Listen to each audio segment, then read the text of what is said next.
So, I'm Pinoy Venturer. Yes, I prepared actually 3 questions. Actually, I have 4, but the girl here, it's okay. So, it's so easy. My question's so easy. First of all, I would like to welcome Germany.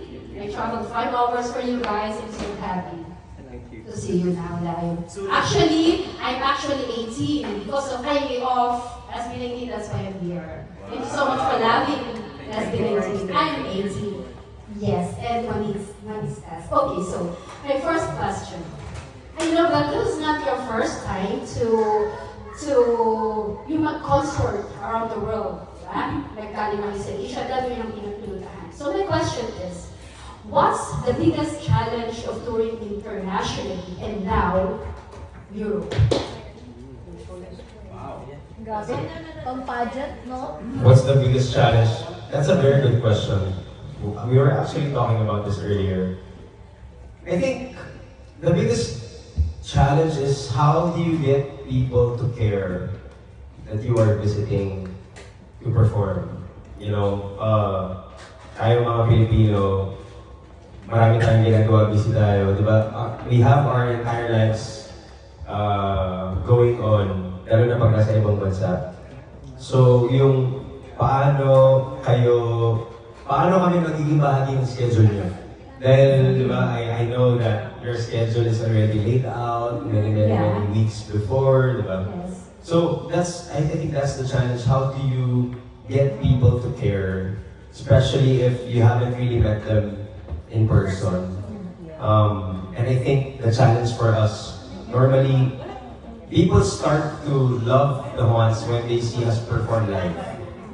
So, kung hindi nyo pa po kami napapanood live, maybe may extra difficulty for us to encourage or to invite people.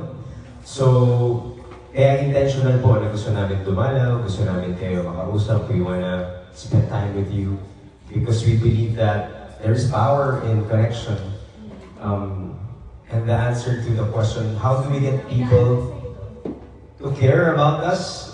I guess it's when you will feel that we genuinely care about you also. Yeah. And that's why we're here. We're here to bring our music. We're here to remind all of you that our music is intentional in connecting and caring for you, relating to you, and sort of being your companion in your journey, even abroad. Very well said. I'm so excited na mapapanood sila live. So my next question, sino sa inyo ang talagang born na writer? Yung born na writer. Lahat naman kayo, di ba? Okay. So, eto na lang ang tanong ko. Which of your songs best represents who the ones are? Just one. So hard. Kasi lahat yata, no? Yes, lahat. Okay, lahat ng songs po nila represents the ones. I guess it's iba-iba siya per season of our lives. Say for example, ngayon, since we are taking on an international tour, siguro yung song namin na Ate ng Mundo. Because it's about knowing that pagkasama mo yung best people around you, you can take on the world. Wow, that's and true. that's literally what we're doing right now. Going to places, sharing our music. Thank you. And I have last question. Okay, I'm continue now. Okay, so this is my last question, no? Kasi you're so busy. When you go back to Philippines or after your Europe tour, do you plan to release new music? Because of course, Manistas waiting for that. Yeah, actually, on June 12th, we have a song coming up. Hindi siya bagong song, but we were given the opportunity to revive the song. It's called Pangarap Kong Ibigin Ka. Wow. Written by Tito Ogie Alcacid and Wow. performed by... So, kami po ay nabigyan ng pagkakataon to give a fresh new life and approach doon sa kanta na yun. So while we're here in Europe, June 12, doon po lalabas yung song. So right away, once we get back, we have a show to sort of celebrate that release.